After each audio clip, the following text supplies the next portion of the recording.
nalaman yung relay? Ba't kailangan ng relay? Sa YouTube ko lang po nakakita kayo. Sa YouTube yung...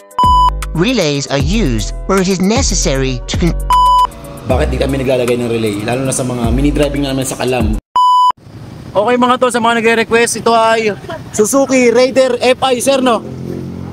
Opo, tama, okay. So mga tol, ginawa namin ng paraan kasi dapat magpo-provide ng bracket si sir. So ginawa natin ng paraan, gumawa tayo ng DIY na matibay. Tibay niya, no? Tuntua naman siya kasi. Sige sir, lobby mo muna. Ayan, no? Yung kanina mga tol, may sinasabi siya, sabi niya, lalagyan ba doon ng relay? Tama sir, no? Explain namin sa kanya, hindi na kailangan lagyan ng relay kahit yung mga carb. Dahil, yun, tagal ko na ini-explain sa inyo yan mga tol, na yung ganun kasing way ng pag-wiring na may relay dati is mga sinauna pa yun. Pero tignan nyo naman, hindi kumukurap. Ba? Walang relay yan pero hindi kumukurap mga tol. Okay, so bakit nga ba? Kasi gumagamit na kami ng matibay na wire. At may kasama pa pala si sir. Ayun, motor nyo. Miyo naman to, magkasama sila. Papunta mag-rides kayo ng Bicol. Bicol. Hindi, may tanong lang ako. Asan ba nalaman yung relay? Ba't kailangan ng relay? Sa YouTube ko lang po nakakita kayo.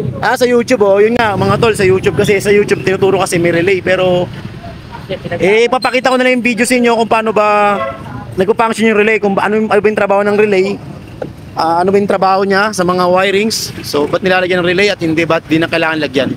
Okay, explain ko sa video na to. Is an electrically operated switch. Traditionally, relays use an electromagnet to mechanically operate the switch. So alright, ito yung tinutukoy dyan. Ito ay 4-pin relay. So tinutukoy niyang electromagnetic, ayan, yung coil na yan. Pag nasupplyan niya ng 12 volts, kahit sa dalawang yan, yung 8, itong 85 or 86, aliman sa dalawang yan, magkakaroon siya ng magnetic field. Pag nasupplyan ng 12 volts, pansinin nyo, lumilipat yung connection. Pansinin nyo, lumilipat, di ba? So ang big sabihin yan, dito dadaan yung kuryente galing battery. Pag nasupplyan to, itong normally open, okay, magiging normally close na siya. Ibig sabihin yun, galing dito, naputol, dadaloy na palabas dito.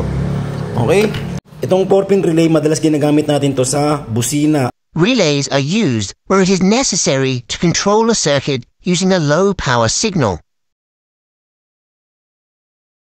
Papansinin nyo sinabi doon, low current tsaka high current. So applicable kasi yun sa AC supply, 220 volts. Pero sa 12 volts, pwede rin naman yun. Ang ibig sabihin doon, kung papansinin nyo, may switch doon na low current at sa may bandang relay, gumagamit ng high current. Kaya to applicable sa busina, kasi yung busina, kailangan niya ng mataas na supply para pa nagbusina kayo, hindi mahahatak yung ibang kuryente na galing sa panel o yung mga ibang lights nyo. Kaya kailangan yung busina na diretso sa battery.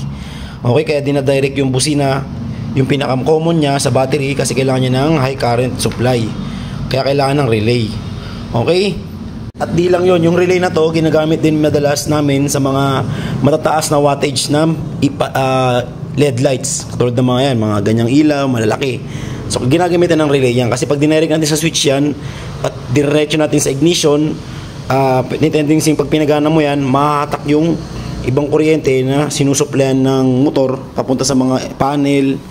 Okay, kaya kailangan ng relay ng ganyan para pag diniretso sa battery, hindi siya gagana pag nakapantay yung motor. Okay, kasi meron siyang relay. Okay? Or where several circuits must be controlled by one signal.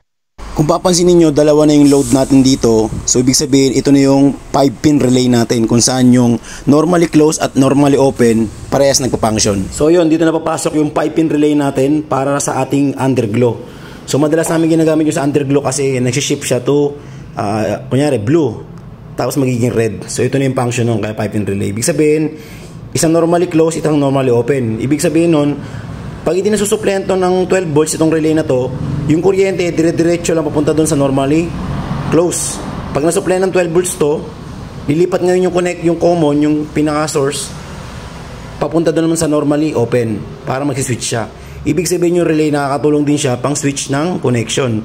So hindi siya yung yung katulad na mga nakasanayan ninyo na dapat may relay yung ilaw para hindi mapundi or malakas yung ilaw. So hindi po yun, very wrong po yun. So hindi siya nakakatulong magpalakas at magpatagal ng buhay. Okay? Bagkus, guide lang siya para yun, mapadali yung proseso ng kuryente. Okay? Nakakatulong siya para magpalipat-lipat ng connection. Okay? So hindi siya ginawa para matagal papundi yung ilaw or something mga narinig ko is baka masira agad yung MDL. Mali. Pagkos mas nakakasira pa nga kung maraming relay ang ginagamit at nakakadrain ng battery, lalo na pag yung nagkakabit ng wiring sa motor is hindi alam yung function ng relay. Ang alam lang is mapaganang ilaw. So ito ay nakaka-drain din ng battery. Yes po, nakaka-drain dito, lalo na pag binuksan yung motor is naka-triggered na agad siya. So yun, nagkukonsume na siya agad ng kuryente. Yun, madalas nakaka-drain yun kasi kahit di mo ginagamit yung motor, gumagana tong natin, relay. So yun, iwasan nyo rin yun. Relays ensure complete electrical isolation between the controlling and the controlled circuits. Relays are often used in circuits to reduce the current that flows through the primary control switch, electromagnetic coil. This is the coil of wire which generates a magnetic field when current passes through it. When the electromagnet energizes, it attracts the armature. When the electromagnet is de-energized, the armature returns to its original position. Armature is attracted to the electromagnet. It closes and completes the circuit on the secondary side. So yun, kung sana may natutunan ka sa vlog na to, at kung sakali naman na may mali ako sa nasabi ko or sa tingin nyo tama kayo, correct me if I'm wrong na lang, then comment nyo sa baba, okay, kung suggestion nyo or opinion. So lahat ng mga sinabi ko is based lang din naman sa natutunan ko sa professor ko. Okay, so yun. So shoutout nga pala sa mga boss ko niyan dyan. So isa ako sa mga graduate ng Don Bosco dyan sa Mandaluyong. So salamat, at least na-apply ko yung mga natutunan natin sa paaralan. Okay, so paki-correct na lang ako, may mali ako. Then bala na kayo, kanya-kanya tayong diskarte pagdating sa wirings. Ito lang naman ginawa ko dahil marami nagtatanong sa akin bakit di kami naglalagay ng relay, lalo na sa mga mini driving namin sa Kalam, which is 30 watts, 40 watts, 60 watts. Depende po sa motor yan. Kung ang motor nyo ay medyo hindi niya kaya yung ilaw natin, gagamitin natin ng relay.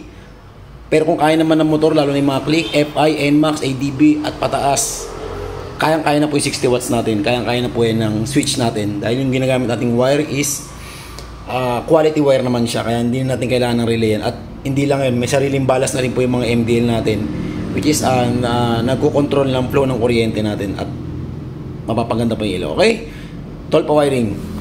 Mga tol, gusto mo makakita ng iba pang wiring sa motor? Stalk mo na si Tolpa Wiring. Check reviews, check reels, check videos. Follow for more. Waste Tolpa Wiring.